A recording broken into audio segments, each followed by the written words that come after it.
175 riders set out from Paris, but only one could take the victory in the Roubaix Velodrome, a contest decided by 257 grueling kilometers and 29 cobbled sections. Notably absent, however, for the 15th consecutive year was the rain, once again not playing a part in proceedings.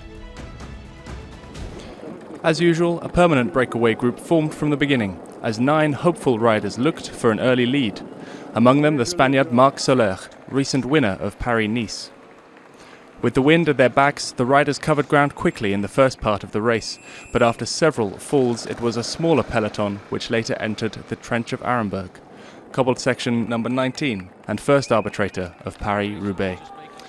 Mike Tennyson and Philippe Gilbert took the chance to put some distance ahead of the favourites, but the German Nils Politt soon made this duo a trio. Judging them to be too dangerous, Peter Sagan and the Bora-Hansgrohe formation put a swift end to the trio's ambitions. Several riders made attempts to attack in a rush of movement, but it was the world champion who drove his effort home, 53 kilometers from the finish. Peter Sagan cut himself loose from the pack of favourites and set upon the 3 survivors of the morning's breakaway. On entering the cobbled section at Mons-en-Pévèle, the Slovak clocked a 44-second lead ahead of the favourites, and among the 6 strongest to break away from the peloton were Taylor Phinney, Jasper Stuyven, Sepp van Mark and Greg van Avermaet. Sagan was impressive as he led the race. The world champion was closely followed by Gilles Valez and Sylvain Dillier as he increased his lead to 1 minute 30 seconds with 20 kilometers to go. At the Carrefour de l'Arbre, it was only Dillier the Swiss who was able to keep up with Sagan's unstoppable rhythm, while the following group finally began to close the gap under the drive of Niki Terpstra. It wasn't to be enough, however, and the Swiss and the Slovak rolled together in perfect accord toward the Roubaix Velodrome. Dillier's track cycling past couldn't carry its weight against the top speed of Peter Sagan, who becomes the 5th rider to win Paris-Roubaix while holding the title of world champion.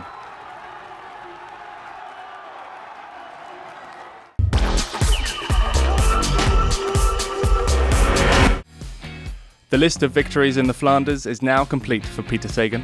At 28 and already winner of the Grand Prix E3, Gand-Wevelgem and the Tour of Flanders, the Slovak has finally won Paris-Roubaix. Almost audacious with ease, the world champion even did his own repairs. Without doubt the strongest rider of this year's race, Sagan steps a little further into the closed circle of great cycling champions.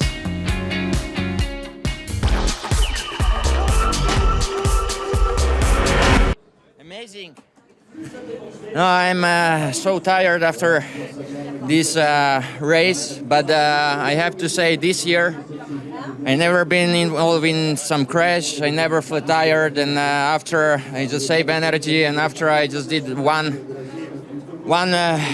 step forward, like I attack, and I kept going until the finish, and I've stayed now much better than the whole years what I finished Paris-Roubaix.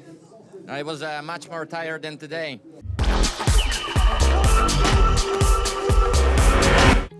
The intervals were sizable at the finish, testament to the quick time recorded by Peter Sagan. Sylvain Dillier in second and Niki Terpstra in third completed the podium, with 4 Belgians in the top 10, as well as the American Taylor Phinney, who finished 8th. So Paris-Roubaix brings these Flanders classics to a close, making way for the hilly Ardennes classics beginning with La Flèche Wallonne, before the cycling monument of Liège-Bastogne-Liège on Sunday the 22nd of April.